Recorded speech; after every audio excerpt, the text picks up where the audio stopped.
Courage speaks.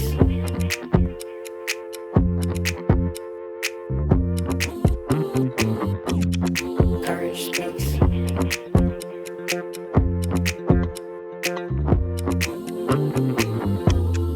Courage speaks. Welcome to episode 3 of Courage Speaks. I'm your host, Sam Sherman. Courage Speaks is brought to you by Courage to Connect, an outpatient mental health center for therapy, psychological testing, and psychiatry for all ages located in Chicago's North Shore. Before we officially dive into episode 3 of Courage Speaks, since Halloween is my favorite holiday, and this is Halloween week when you'll be hopefully listening to this episode, I went around our office, and in the spirit of Halloween, I wanted to ask people what their favorite horror movies are, or scary movies, or Halloween movies. And so I wanted to share some of those answers with you, just in case you or your family wanted to kind of put together like a scary movie marathon or anything like that. Now, these are going to range in some more family-friendly movies to some of the scarier movies that you'll just have to gauge, what's for you. But of course, if you're feeling in the spirit and you'd like to watch some of these, here are some of our office's recommendations. Beginning with the managing director of Courage to Connect, Brianne. She said that her favorite Halloween or scary movie, I'm not sure how scary, but certainly a Halloween movie would be It's the Great Pumpkin, Charlie Brown. And then, of course, the classic Hocus Pocus, a couple of tried and true classics there. Our intake specialist, Kristen, who seemed to be the biggest horror movie fan of everybody that I spoke to, and we had a really fun conversation about that, said that her favorite would probably be, although she said it's hard to pick, the original Halloween. She said there's a lot of really good choices, but that would be probably her favorite, and specified the original again because any horror movie fan knows that there are, 20 different Halloween movies to choose from, but she is sticking with that original one. And then the second that she picked would be The Exorcism of Emily Rose. So Amanda, our assistant clinical director at Courage to Connect, said that she hates scary movies, but she loves a lot of the Halloween movies, and the ones that she included were Casper, Hocus Pocus, The Great Pumpkin, Charlie Brown, Halloween Town, and Twitches. So some really good ones there. A couple of repeats that she shares with Brianne. The executive clinical director of Courage to Connect, Dr. Bob, who is also my supervisor, shared that her favorite scary movie is Gothica, I believe starring Halle Berry. And then one of my fellow clinicians, Alexis, said that her favorite horror movie is Amityville Horror. So I'm assuming that's the original, but I'll have to confirm with her. Now, you might be asking, Sam, what's your favorite scary movie? Very, very hard to pick. Like I said, that is my favorite genre. But after thinking about it, pondering, taking my time with it, reflecting on it, I'm going to pick the original Texas Chainsaw Massacre. So hope everybody has a safe and fun Halloween week and Halloween night itself. And maybe you'll check out some of these movies. But anyway, back to episode 3 of Courage Speaks. Today we journey to Albuquerque, New Mexico to meet a true innovator in community safety, Mariela Ruiz-Angel. Mariela is the director of the Albuquerque Community Safety Department, or ACS, an initiative reshaping the city's approach to behavioral and mental health-related 911 calls. ACS is all about holistic, empathetic responses tailored to individuals, families, and the community. It envisions a city where anyone can seek help and receive a humane, appropriate response. Mariela is an incredible human who, along with her team, has taken her prior experiences in social work, community advocacy, and city coordination and combined them to create something truly innovative. Join us as we uncover the journey of ACS and Mariela's role in reshaping community safety in Albuquerque. Without further ado, this is my conversation for episode 3 of Courage Speaks with Mariela Ruiz-Angel.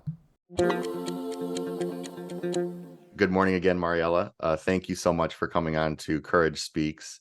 I've really been looking forward to this chat, and just to give you a little bit of background of how I kind of found you and found the work that you've done is when I was kind of researching and looking up certain guests or people to talk to. A part of this podcast is, talking to people that are doing really interesting things in the field of mental health, and I like one of those things that popped up was these kind of alternates or alternatives to policing, right? Or these sort of alternatives to first responders. And And that was like a very kind of buzzy kind of thing in like 2020, where a lot of people were talking about it, and there was a lot of debates happening, a lot of conversation, but it didn't seem like there was a whole lot of implementation yet. Of course, I came across the work that you've been doing, and you built out an entire program. You know, you and your team have an entire program that I was really excited to talk to you about. So how are you doing this morning? I'm doing great. It's always like an exciting, every day is always a little bit different. If you had asked me 3 years ago if I would be doing this work, I would have probably thought you needed a counselor and and medication. But you know, it's been an amazing journey. So every day is a new day for me, and I try to live by that. So tell me a little bit. I know that your background is in social work. How did you sort of get to the role that you are now as the Director of Community Safety for Albuquerque? So it's kind of a little bit of a funny story. So I started my career with the city of Albuquerque in 2015, late 2014. And I had been asked to come in and help with some programming, startup programs, with some of the philanthropic groups that we get grants for. And so I had been helping to get some of those up for about 4 years. And then when we moved into a new administration, I kind of assumed my time was up and had been working on a Office of Immigrant and Refugee Affairs, which was very new for Albuquerque as well, and was doing really, was very successful, and really was about bringing all the right advocates in for working for the rights of immigrants and refugees. So, so when I met, you know, our newest mayor, or which now, his second term, Mayor Keller, you know, it was a really good fit for me to stay on. And so they made me a full-time city employee. And 4 years later, we were in the middle of COVID, and I had been doing emergency response work because, you know, of my office of the Office of Immigrant and Refugee Affairs. Ultimately, we knew that there was huge disparities and gaps in the services that refugees and immigrants were receiving during COVID-19. Mm-hmm. So I had been working emergency response and working to get people access to services. And it was during that time that I got a call, and it was right after George Floyd. And I remember thinking to myself, like, this is going to change the world. Like, I remember waking up, watching that video, crying, and having a thought that, like, as a social worker, this would change how everybody sees and how everybody thinks. Mm-hmm. And I got a call that same week from our CAO, who was like, we're starting a department of social workers, and we're not really sure what it's going to be or what it's going to do, but are you interested in leading this? And I said, well, how much time do I have to think about it? And she goes, 2 hours. She's like, Plenty of time. Plenty of time. She's like, I need an answer by the end of the day. And I kind of jumped in. I just thought, you know, I already had a really strong understanding of city government. I already had a really clear understanding of the system. I knew the politics at that time. And I did feel like at that moment, like this was where I needed to be. It felt like a little bit of a calling. And so, so that was the hand of the origin. And I had, you know, I asked for one person to help me, who was this amazing, kind of young, just had finished college, you know, new, happy, you know, just very green person, but he was so good at flow charts and translating everything that was in my brain to paper. And it was just him and I. And we worked with other departments. We worked with community. We did a really amazing 6-month community engagement where I brought people from all over the city and facilitated it with people who were social workers, matriarchs of communities, partners just across the board. I mean, we really spent quality time working with our community and with other departments, including our police and fire, to really figure out what this was. I will tell you, the only department or the only program that we knew that existed up until that point, that I was like doing all this research and we were trying to pull from cities and co-response models, and was Cahoots. So, you know, I think they were leading the nation in this kind of what we now call co-response model, right? This is really when you send a social worker with an officer or a paramedic or a firefighter to the scene. And at the time, I'm pretty sure, just like any nonprofit, they were like, we're happy to help, but it's going to cost you $300 an hour. And I was Right. I have no budget. I was like, it's my salary. So, and that's that I was technically on loan. So we didn't have like the money to contract Cahoots. And so we decided to kind of figure out what this was, kind of grassroots, like from community and really upstream. So I'm really happy with the end product of where we're at, but it's definitely time for potentially another major community engagement. So, I think that's for where we're headed in part 2. But yeah, that's kind of the origin of where we started and how we got going. Yeah. So, and I'm thinking about like, when you said that when the beginning of it, the origin was kind of bringing in a lot of different community members, kind of having a lot of that collaboration to figure out, like you said, what it's going to look like, what it's going to be. Initially, was there any kind of apprehension from people in the community or doubts about how effective it might be, or I know you've talked before about potential like questions around like the safety of it and all of that. So can you speak a little bit about to any of those initial concerns? Yeah, absolutely. Well, I think we had these really interesting stakeholders. So we had the community, which was just a combination of, neighborhoods, people who had experienced violence from police, people who lived on the street, people who advocated for people who were unsheltered, people who had been mistreated by officers. And people who'd been doing street work for a long time, right? So that was really kind of our genesis, was to find that. But then we also wanted to make sure, like, general population, and that included our police and our firefighters, to make sure that they were surveyed. So I will tell you, if you ever look at our website, we have a transparency page, and the transparency page will show like a perception survey that we created right off the bat. And people hated it. Now, I will tell you, it went to a very specific demographic of individuals. And so you can just, if you ever really want to have time to read through, I mean, it was just like every hate comment you can possibly think about. Yeah. That was like, social workers are going to be killed. This is too dangerous. You're going to burden our system. This is a mess, right? I mean, just the gamut. But then the community engagement events were the complete opposite, right? These were people who were telling their story. We're talking about their engagement, negative or positive, right? What went really well, because it wasn't just about the negative. And we never came from a place of defund the police. There was no way that right now, as it is, we do need to enforce certain laws, and we do need to make sure that, there people who are committing certain types of crimes are really held accountable. So, and that's not, I didn't want to take that role on. Right. There was a piece of this that I needed to make sure that we were not enforcement. There is a very line of frontline people who do that work, not ACS. So I will say that was the definition in our mission and vision, was that it was never going to be about enforcement for us. We already have somebody that does that. Right. So with that said, when we came at it from an engagement process, it was really about what experience did you enjoy? Like, when have you had a really strong long-term outcome that was really successful engagement? And so we got a really good group of just collective community engagement process and evaluations and all that stuff that came out really great. So it was just a very difference of opinions. And I'll tell you, at no point, because I knew that at the time that we were going to be going up against, at the time we had 800 cops. 800 potential officers, not to include the sheriff's department of people who were like, I don't know what this is and I don't like it. But that's almost always any program that you start. So sure. Yeah. We were going to make this go no matter what. And if it didn't make it, it didn't make it.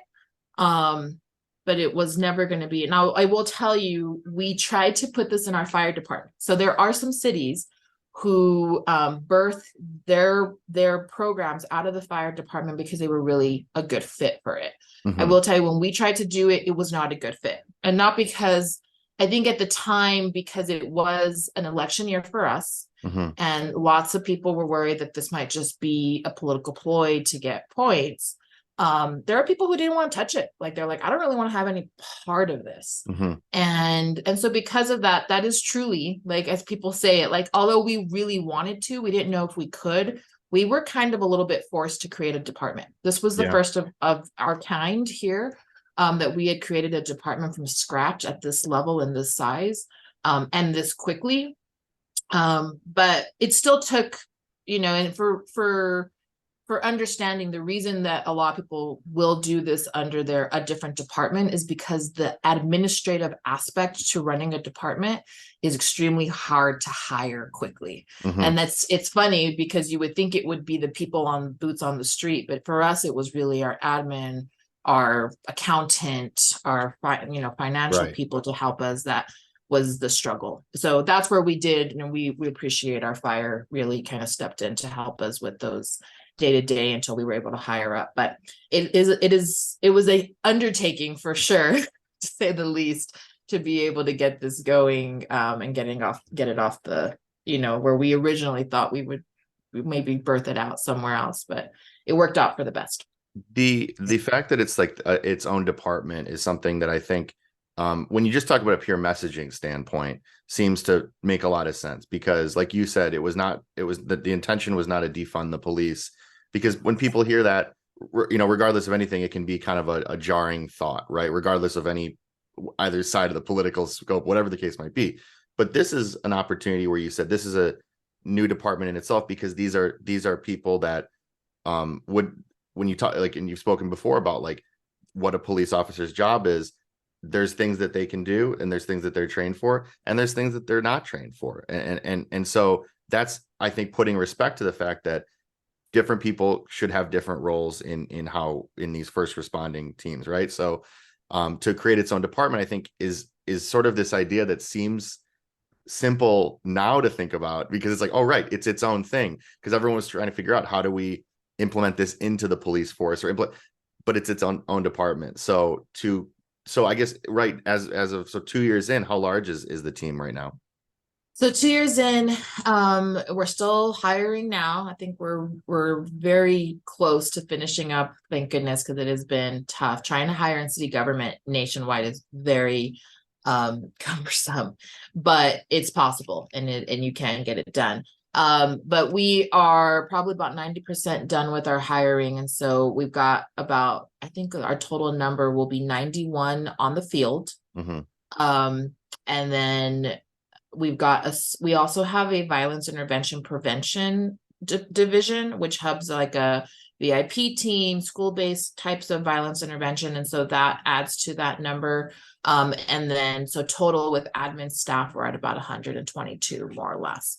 Okay. And it's a very small department, so it's still very small. It operates very similar in logistics. We take calls from 911, we take calls from 311. We get a lot of calls from people who know us personally, which can be really hard because it's a matter of prioritizing calls. But the system that we have created works. Now, there's some growing pains, obviously, but I will say, like, we know that there's going to be a need to grow this department, and we know that there's going to be a need to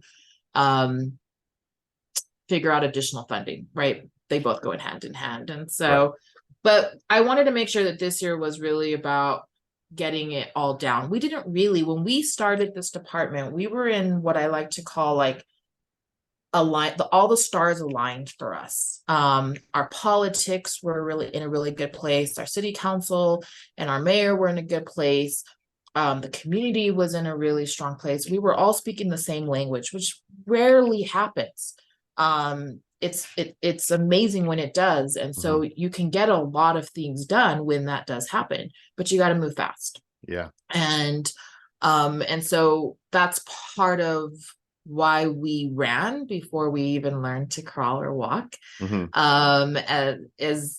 why I really use that example of like, as a child, and I think somebody actually used it in a press conference. They're like, if this was a baby, we would just be two. Like, we would just be learning how to like talk and walk. And that's where I kind of sometimes feel like now we are very advanced. And again, I'm very appreciative of the support that we've had And my teams are amazing, but there's some things we really got to figure out still, not just from ACS, but like as a nation, like we still have a lot to do. I want to read a quote that you said recently, which is, "We are new. This has never been done before." And then you said police have had 2 centuries to figure this out, and they still struggle. And then you say that, and that's not on them because the work is challenging, right? And when I think about that, I thought that was such another just kind of like, aha moment of realization of like, wait a minute, so like 2 years, 200, yeah, like when you're talking about, when you're trying to tackle things systemically, like you and your team are, the expectation of things being all put together, all perfect or tied in, is probably unfair at any point, let alone 2 years in. So I think, like you said, to kind of to with the urgency and with the pace that you've gone into it with, and already kind of seen those results, but of course, I mean, more resources, more funding, always necessary, I'm sure. But again, it's going to take time, it sounds like. Well, and it also goes hand in hand with our system of care. Like there's this whole piece of this that like I can go out and we can do an appropriate and right, compassionate, accountable response to a consumer or a resident, right? And if I have nowhere to take them, if I have to wait for them to get cleared because their Medicaid isn't going to cover something, or because I can't get them into the hospital, which is really rarely the case, but it's typically like, right, I can't get them into a detox bed. I can't get them into a sober living place. Those are all barriers that my team are dealing with right now on a day-to-day, hour-to-hour basis. And this is something that police have been dealing with forever. Right. Right. So I'm like, how is it now that we're just now coming to this like stop, right? This where we've been like, where are the support services for the people who we are working with? Why does it feel like we have to now reinvent this? And so I will tell you that although it is not my job personally to figure out that system of care, these non-police response models who are staffed with people who speak the behavioral health system, right, are now starting to be the catalyst to say, hey, I need to have this support in order for me to get this person off the street. So how do we do this going forward? So I will say that myself and my team have been at the forefront, talking to our governor, talking to the county, talking to the people who make the funding decisions to ultimately say, I don't mind. I don't need the additional funding. Let's figure out how to get more beds. Let's figure out how to get more people to access some of these mental health services without it having to be a huge barrier. And what does that actually mean? And so obviously there's larger conversations about what we're paying social workers and what we're paying peer support workers and qualifications. And so it turns into a much larger issue, which is why probably where we're at today, from a nationwide perspective. But I will tell you that at least now, in my personal opinion, we are now bridging the conversations that, although probably were happening in some way or form, but not as often, and probably not with the translator. Like I like to consider myself and my team interpreters for police to behavioral health and behavioral health to police. Yeah. Right. My the chief of police is very intuitive, and he's fantastic, and he's been such a supporter of ACS. But I will say, like, there is a place where we haven't lifted his voice. This is his voice too. Like when we talk about people who are experiencing homelessness, there's a piece of it that I'm like, Chief, people need to hear your voice, because he understands that homelessness is something that people who are dealing with trauma are more likely to end up on the street, right? Or more likely to end up in addiction, and that it's a cycle. And so there's a place where I do think that now I am trying to get more police to start coming out and saying, we've got to fix this system. Because we're not going to be fighting. We can't fight crime without fixing that system. Right. Because we're really trying to distinguish the people who are not willing to fall in line with rules and society norms, right? As we have built them out. But again, like most cops do not want to arrest the guy who's, shooting up on the side of the street, because it's unfair. What are they going to do? Put him in jail so that they're released immediately, right? They don't want to do that. and they understand that there's root cause issues and that these people are dealing with problems. So how do we come together as a public safety with our public health department and really start thinking about? So anyways, I'm just saying this is one of the most beautiful things that I've started to see more often. Yeah. And it's because people like me are going to conferences with police chiefs, that people, directors like me are going to, have these conversations and bringing their chiefs with them to say, look, people need to hear this directly. And how do we support each other so that this isn't done in silo? I love that idea of kind of interpreting or like translating for both sides of that, right? Of that even just the language that's being used and kind of the understanding of these issues and everything like that. I also think it's important for listeners to know too that from what I understand too, you're on the same like organizational flow chart or structurally, you're on the same level as the chief of police and as the fire chief, which again, I just is awesome, because it's like, again, it takes the department as its own entity seriously. And again, there's the collaboration there too. But I think to view it as its own thing puts respect to the issues that are being addressed. Well, and shout outs to, Seattle. We've been working with Seattle pretty heavily as they were getting ready to start up, and they're actually going to call their director a chief. Just because like they're in a really good spot to be able to do it. And it does feel, it is the same level. We are chiefs of these departments. And it is our responsibility. There's a heaviness to this job that is really sometimes difficult for people to understand, because I think all directors feel this way, and probably anybody at that high level of CEO. But it is our jobs to, one, take care of our teams and our staff, but the burden of now making sure that you are protecting our community, right? And although I'm protecting our community very differently than our police and our fire department, it is my duty to make sure that I am putting good, strong people out in the field to make sure that we are not doing more harm to individuals who have already experienced a lot of trauma. And so that's always a little bit of a hard swallow for some people, because they're like, well, you're a director. And I'm like, I know, but the burden of running even 24/7, right?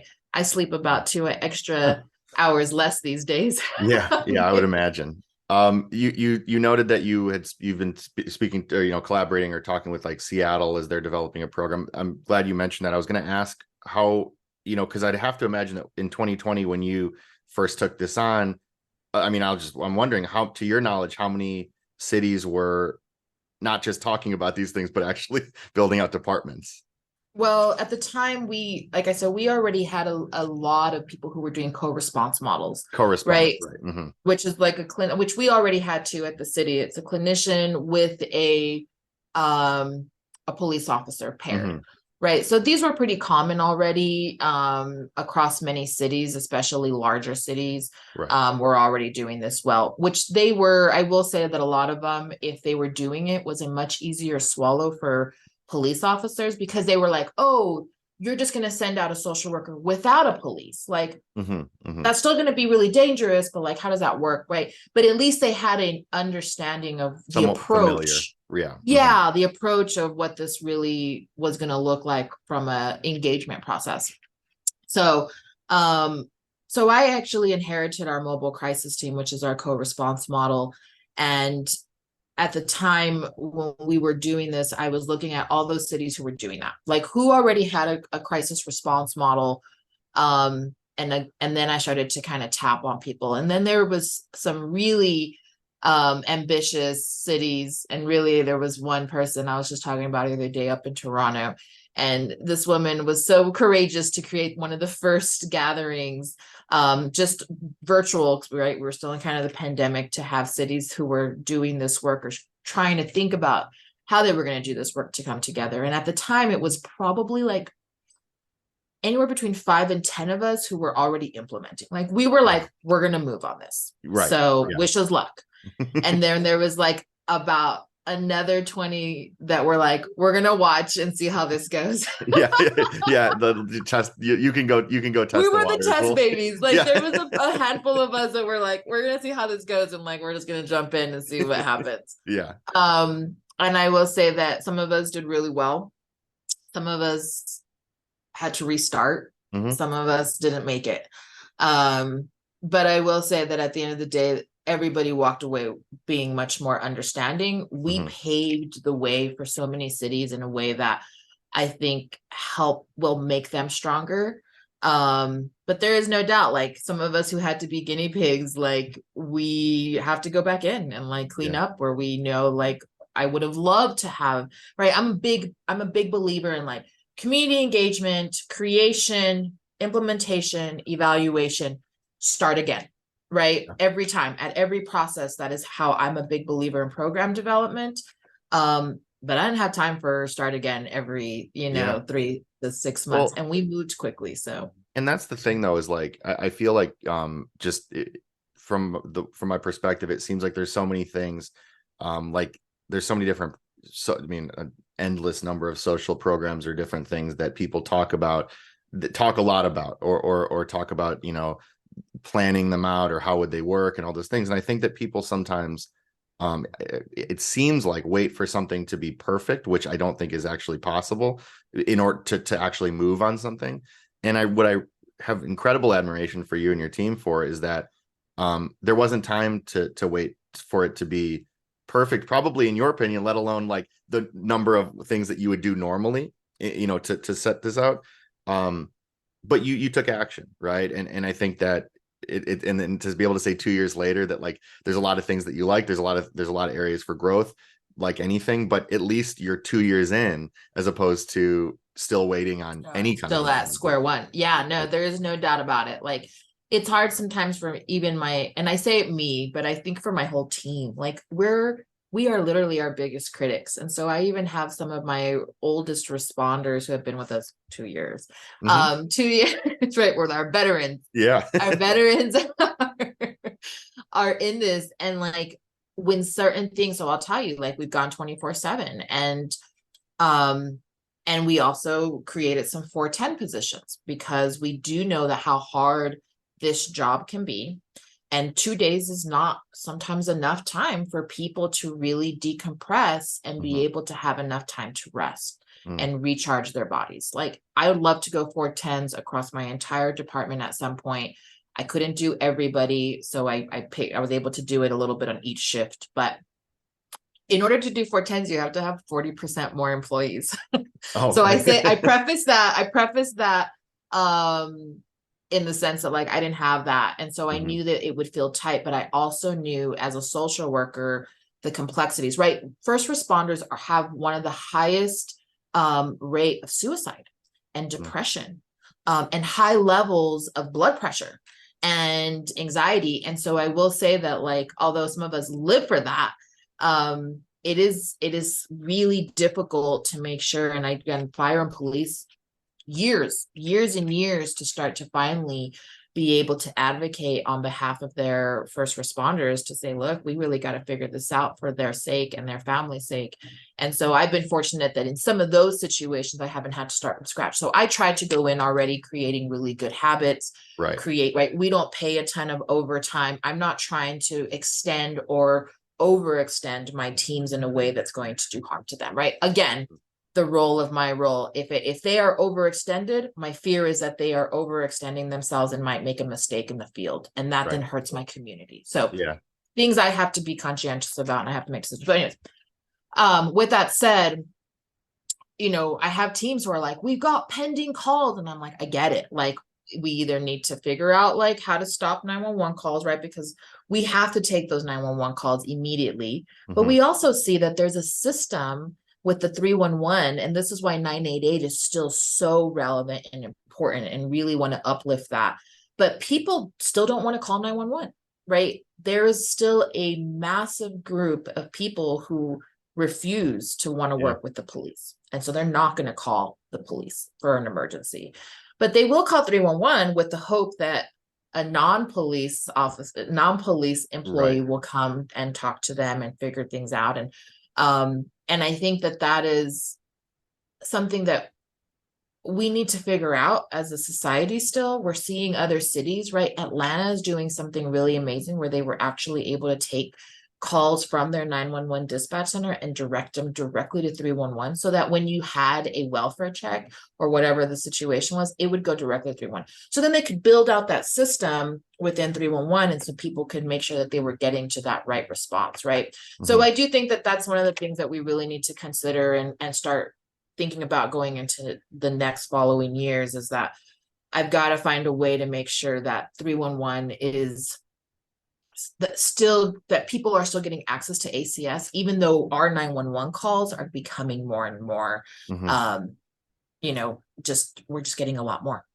And so it is hurting my response time, and it is hurting my, and it hurts my team, because again, we really take a lot of pride in providing a really rapid, quick, appropriate response. And when something sits in the queue for a couple hours, it pains all of us. It's a really difficult. So we've been working out how to figure that out.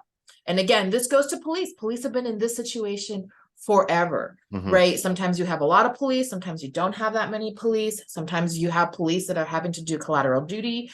This is the job, and this is where we have to kind of figure out your operations. You got to figure out your staffing ratios really well, and where you can pull people, and then somewhere something suffers, like at the end of the day. And that's unfortunate, and it is one of the things that we are having to really have conversations about. But to your point, yeah, our teams are very, they really are invested in this department. And so I love that so much, because they really don't, most of my team are not doing this because they're like, oh, this is a cool job. They're doing this because they themselves experienced something traumatic, because they themselves needed somebody like an ACS behavioral health responder to go out to them, or to their parent, or to their sibling, or to their friend. And so I think that everybody isn't just professionally invested and does this work, but they're emotionally invested. And so because of that, it makes it even more beautiful, but can be very complicated at times. That's the thing, is that there's a beauty to that, and that complication, which I hadn't even considered. The fact it's like with your team, these are people that are in this helping profession, and like you said, there's personal connections to it. There's just wanting to do everything. There's compassion, all those things, and you want to help as many people as possible, as fast as possible. But at the same time, like what you said before, burnout in this field, in this profession, we know the numbers there, we know the information there, we know the impact of that. So how do you balance? And like that's kind of what you're speaking to, which is so interesting, of like, how do you balance people who are in this helping profession, want to be there, want to address as many calls as possible, but also understand that you can't, like you can't do that without diminishing returns. So where's that fine, where's that balance? I'm not sure where's the fine line, right? Where's the fine line? When you think about it, like police and fire have very clear lines, right? Fire, paramedics, right? There's this level of like clear definition. Right. Police, the same thing. If there is a law being broken, if there is a person that is going to be an imminent, right, life-threatening situation, those calls take priority. And that's what we're really trying to figure out right now, right? So I will say we prioritize anything in which somebody is in like suicide ideation, welfare checks that have some level of, maybe there might be some domestic situation, or potentially a missing individual, right? The sooner we can get to those calls, the better. But that also means that certain other types of calls, and this plays into the fact that it is one of the pain points that myself and other cities are struggling with, is that we get calls. I can get 100+ calls just in the morning, people who are sleeping at the park bench, and they're like, I don't want to see this. And the school's right next door. And I'm like, look, I can, this guy might even just be hanging out, walking his dog, and because you don't like how he looks, I now have to take a team out of the field to go address this, and we'll go address it. But is it going to take presence over the person who potentially might be, getting ready to hurt themselves? Right. Probably not. Yeah. And I think that that's a really difficult conversation to have with different people at different places. So I'll tell you, like, that is actually the conversation that's harder to have with our community, because we are approaching people who are unsheltered in such a different way with the hopes that they will get that service, that they will be ready to deal with the trauma that they have experienced, and hopefully that they will change their life, right? That they will be prepared to do that. And so they want us to be out there with people who are unsheltered. Like, there's no doubt about it. I want that too. But I also have to make sure that the whole point of this, right? George Floyd was not a homeless man walking around. George Floyd had a mental health issue who, right, then progressed into something much more intense and much more violent. And we go to calls like George Floyd, and even in Albuquerque, we had James Boyd all the time. And that's the mission and the vision. And we have to remember, because this will start to get really messy as people will expect us to mission creep, that, right, we absolutely need to figure out how to solve homelessness. There is no doubt about it. It is so intense, and it's paired with so many other things, right? Addiction, mental health, and in some cases, even bigger, more traumatic situations. So I think that we are here to help with that, but we can't solve it. And do I think we need more outreach teams and peer support workers doing this work? Absolutely. I have a team who's now starting to think, right, that maybe we need to be more intentional in our outreach when it comes to those that are unsheltered. Not to say that we don't want to take every person and make them, right, value their situation, but like, if somebody's not ready for support, do I spend an hour trying to convince them, or do I get ready to move to the next person who might be ready? Like, there's going to have to be a certain level. If I could get, I always talk about that, if every city could do 20%, if we could find a way to help 20% of those that are experiencing homelessness, I'll take it. That is a win for me. Yeah. Right. That is a win for me. If I walk into an encampment with 25 people and one person says, I'll go, I'm ready for a change, I'll take it. I'll take the win. But I do think that I myself and other cities, like some cities aren't even touching this. Some cities are saying this is a non-police response to non-police issues. And that doesn't include homelessness. And I will say that, like, I've been an advocate to make sure that, like, you draw the line, because that was one thing we didn't do well. We were thinking like we were going to go out to a lot of, and we do go to a lot of, so do police and fire and others that are doing work regardless of their mission. But I will say that, like, I saw Seattle's press conference. They didn't mention homelessness once. And I think it's smart, because these departments of non-police responses are really about mental behavioral health in the moment of a crisis.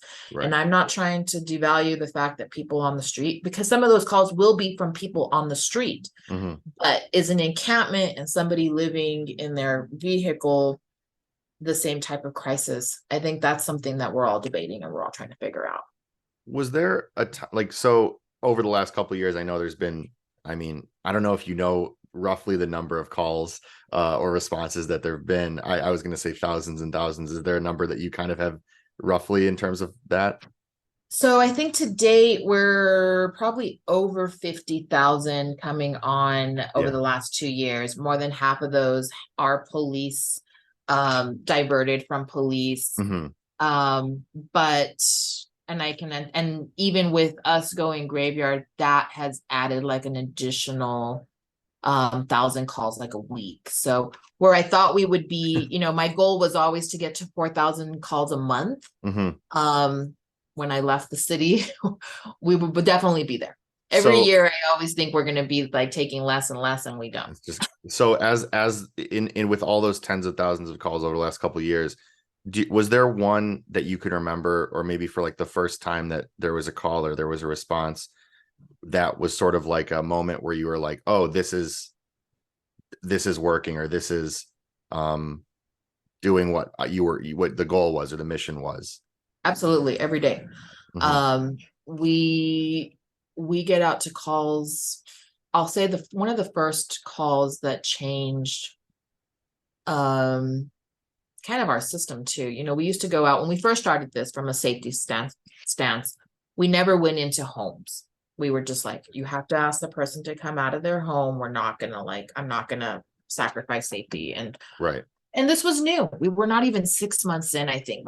It was December of 2021. We had just started. So we were just like 4 months old. And I remember a team going, and I got a call, and it was late. And I mean, it was probably like 6 or 7. Now I should say late is like 2 a.m. But it was like late enough that it was dark. And the team, and it was cold. I remember it snowed. It was 20 degrees outside for us. That's cold. And and they said, we're at this home of this mom whose teenage daughter, who's autistic, is having a meltdown. And the mom is like about to also melt down. And we don't like asking them to come outside in this weather. Daughter was also suicidal. Like there was all kinds of levels of issues. And they're like, can we go in the house? And I remember being like, oh my God, feeling nervous about it. But I said, look, clear the scene, ask the right questions, make sure that you're feeling comfortable. And if anything happens, like make sure to leave, like just, you're going to have to step out. So I remember calling their supervisor, and I said, look, stay on alert, watch this call, make sure they call you. If you need to even get in the car and just go over there as a second party, just that's fine. But it was that moment. And they remember like they did this situation. They were able to get everybody de-escalated. Finally, we're able to have a conversation with the daughter, with the mom. And ultimately, we're able to realize all these different issues that were happening around the daughter and some of the issues that she was experiencing at school. I mean, it was like a beautiful moment where we were able to kind of see a de-escalation, an intervention, and ultimately a next steps. Like, how are we going to make sure that this doesn't happen again? This little girl and her mom could have ended up in a way worse situation. It probably could have ended up in domestic violence. It could have ended up in hospitalization. God knows. And I will say that like getting there and being able to address that call when we did was really amazing. It was the first time that I was like, all right, we're doing something right. Like we can figure this out. And then after that, we started getting more responders. They're like, hey, so we started to create a new policy that says you can go into homes if you deem necessary. If like it's a situation, like what are the aspects of why we would allow that, you know? Don't make it the norm, but ultimately like, let's figure out why you would. And so, we created policy around it and made sure that people knew when they could and couldn't. But that was one of many, and there are so many, and I will tell you, there's some wins. And I try to publish transparency reports on some of the issue, like some of the really great calls that we see sometimes, so that we do have a transparency report on our website at cabq.gov/ACS. And you can see our monthly, that was one of the commitments I made to the community, was that I would make sure that we published our numbers as often as possible. And so now we're going to move to a quarterly report style for our data, but ultimately we will then still continue to do good stories and good ways to make sure that people know, because sometimes it is the story, sometimes it's the moment that really helps pull it together. I can say, you know, we've been over 50,000 calls, and that's a really cool thing to say, but what does that actually mean? So I do appreciate your question. I think that there's more stories. We have amazing responders who love this work. And I think they each have their own story, like what made them like, what was it that moment? Yeah, that they were like, this is so important. And I'll even say, even going graveyard, like when we went graveyard, there were a lot of people who were like, this is, even our own responders who were really nervous about going graveyard. And so I remember that first full week, I worked it. I took the like week off and I worked graveyard with my team in the field to make sure that like everything we processed, that we approached everything, that we did follow rules, that we did everything we could to make sure that people felt safe. And I will say that it was actually the second week that we were there that my team went out, that they were like, you know who our biggest champions are? And I said, who? And they're like, police and fire C is out there. And they're like, yay. And I'm like, that's awesome. Like, I love that. And I love that, like, you know, there does feel like some really great camaraderie that happens at graveyard very differently. we see every person who lets us take them to a shelter. Yeah. This winter will be a game changer for us. And so we are preparing to figure out, because we weren't 24/7 last year. And so we did leave a lot of people in the field where I was like, I feel highly nervous that this person's not going to make it overnight. Yeah. And this time I can go check on that person at 2 a.m. in the morning to make sure, like, to say, right, go check on that female who we know, like, was never going to leave her 50 carts. And we've got to make sure she survives over the night. And so that'll be the kind of difference I think we'll see this winter. Thank you for sharing that story too, because I mean, even when you were telling that, toward the end of it, I really, like, just to be honest, I got kind of chills, because I was thinking about how, like you said, the different ways that could have ended up, that situation could have ended up. I would even say too that what it got me thinking of is how many times that call throughout the United States, throughout the world, anything like that, has ended in different ways, has ended, with different responders. And again, to be clear, like, as we've talked about, these different responders are not, the training hasn't always been there for specific interventions, right? Whereas your team is suited for, but just to think about how there's a lot of power there, to think about, again, how there have been, and there continue to be, so many different ways that call ends a different way. And so to hear that there was a sort of successful intervention in that way, utilizing the program that you've developed, it's pretty incredible. Yeah, I appreciate that. It's always a little bit harder to tell that story with somebody who's never used 911. And by all means, congratulations if you've never had to use 911. Mm-hmm. Right? Like, there's a level of privilege when people are like, I just don't know about this ACS. And I'm like, you literally never have had to call 911. Right. Because sending somebody's, and the calls that we like to get, because that's always the one, we're in a new level of people who are moving into the much more elderly level. And so people are dealing with dementia. We had a lot of calls for people who are like, my dad is in a place where he's really angry. Yeah. He's got Alzheimer's. We can't convince him. Like, he's just really struggling and we don't know what to do. And typically, sometimes some of these people will get violent, or they'll run off, which is even scarier. And I know this because I myself am experiencing grandparents who are getting, into that kind of dementia, Alzheimer level. And I'm just going to say, like, I don't want my grandma to have to engage with a police officer. I want my grandma to engage with somebody who understands these issues. Yeah. And who's compassionate enough to say, like, let's have a conversation and not convince you that it's Tuesday at 10 p.m. But, like, let's just make sure that you're okay. It's such an amazing point. Like, to personalize it for people, like you said, there's such a privilege to be able to look at a program like this and say, no, like, what's the, that's not helpful, whatever. But even to think about if it was your parent or your sibling or your grandparent or aunt or kid or anything, and to think of all the different, I mean, this is now where my mind just goes in a lot of different areas, but it's just like, when you can personalize it for somebody and they can understand, would you want, if your parent or child was going through some kind of a mental health or any kind of issue that was not like violent, right? That was not that. Would you want police intervention, or would you want more of a behavioral health or intervention like the community, like the community responses? So I just think that's really kind of a point of it that I hope more people can start to think about it or conceptualize it as. Yeah, and I think for us, it's one of the reasons why we are trying to get away from the word alternative, because that means you have an alternative. It's an option. This should be the norm. Like, this should be the norm. And I do believe our mayor made a comment during a press conference recently where he was like, I guarantee that 20 years from now, every city will have one of these. Every city will have something like this, because we've evolved, right? Police have evolved. I mean, that's the beautiful thing about this, is that I will say that at least here in the city of Albuquerque, our police chief really believes in mental health and addiction, and understands that these are not crimes.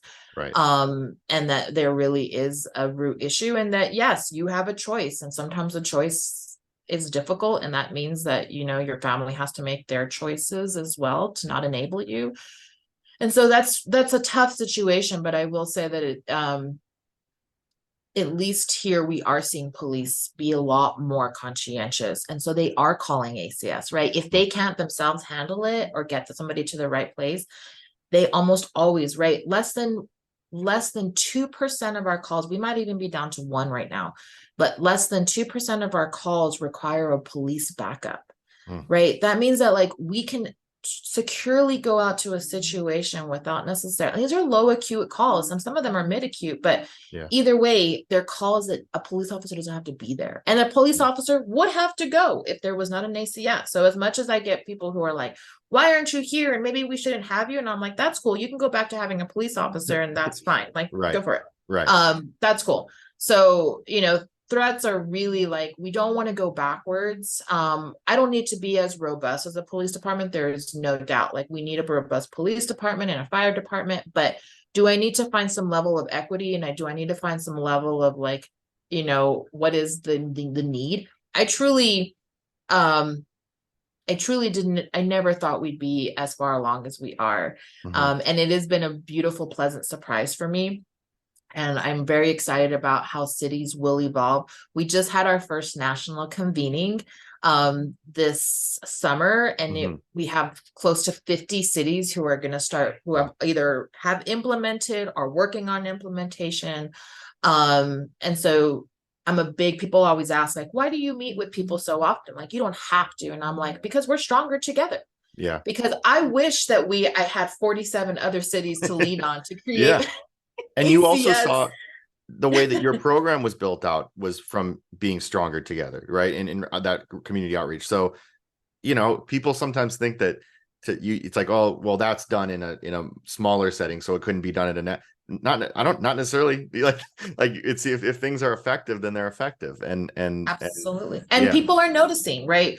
We Right. have the Department of Justice. We have like some of these larger Bloomberg and groups who are really doing this work, Rockefeller foundations, who are like, this is the time for us to figure out how to help. So, I will say that nationwide, there is no doubt that like we will have to create good, like what's one of the things we always talk about is that we almost need a smaller convening to really narrow down definitions and like, right, because we're really trying to carve this out so that there is a level of standard. I mean, right. I'm getting ready to go to this international associations of chiefs of police or largest convening in the nation, not just for police, in general.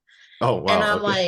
And I'm like, how, and all I can think of as I go to these, and I'm about to see all these amazing vendors and amazing speakers, and I'm all, how do I get like all these non-police responses to have something like this? Like, what is the next level for us when we think about people, and how we're supported and the good models and good methods and how we hire? I mean, we haven't even touched in this podcast, like how we hire and how we train and how we, all the things that come with creating a much more, a culture of trauma and being trauma informed. And how we're working with people, that's a whole other level. But like, I'd love to go to a conference where I just get to learn about that. So I can be a stronger director. So yeah, I mean, I have a vision that someday every city will have this. I have a vision that someday Albuquerque will have enough responders that we can go to calls, that don't have to wait an hour or two. And I have a vision that nationwide, we will see this as the new norm, and that we will have good partnerships with our police and our fire, and that it'll be truly the missing piece of our public safety like response system. Well, Mariela, thank you so much again. This has been such a joy to be able to, such a great opportunity to be able to talk with you, and for you to take the time to be on the show. Thank you for the work that you do. Thank you to your team, to the community for, for allowing this to move forward, and also for like we've been saying, to have that mindset of just starting it, right, and then we'll figure it out as we go. As I talk to people in the mental health field doing these amazing things, excuse me, I find that everyone, there's a common theme of more resources are needed, more funding is needed, pretty much across the board in any kind of thing that I talk to within mental health. So I will say, like, I know that, and also the people I talk to always are kind of humble in the, like, it's like, oh, we don't need as much as this, but we need more, and I will say, I hope that you get, as many resources, as much funding, even maybe like 5 times that amount of whatever you're hoping for, because it's incredible work that you're doing. Like you said, there's this larger vision that, even with all the cities that are doing it, that there'll be more and more, and that there's a standard to it. And I really have incredible admiration for the work that you and your team do. And thank you again for coming on the show. Thank you so much for having me. Thank you again to Mariela for the incredible conversation and the work that she does in New Mexico and beyond. If you'd like to learn more about Mariela and the Albuquerque Community Safety Department, you can visit www.cabq.gov/ACS. Thanks as always to John Merikoski for writing and producing our beautiful theme music. And thank you for tuning into Courage Speaks. We want to remind our listeners that the information and discussions presented in this podcast are intended solely for educational purposes. The content provided is not a substitute for professional medical advice, diagnosis, or treatment. It's important to consult with qualified mental health professionals or healthcare providers for personalized guidance regarding your individual situation. While we strive to provide accurate and up-to-date information, the field of mental health is complex and ever-evolving. The views and opinions expressed by the host, guests, or participants are their own and do not necessarily reflect those of Courage to Connect Mental Health Center. If you'd like to learn more about Courage to Connect, you can visit www.couragetoconnecttherapy.com. As always, thank you for listening, be kind, and talk to you soon.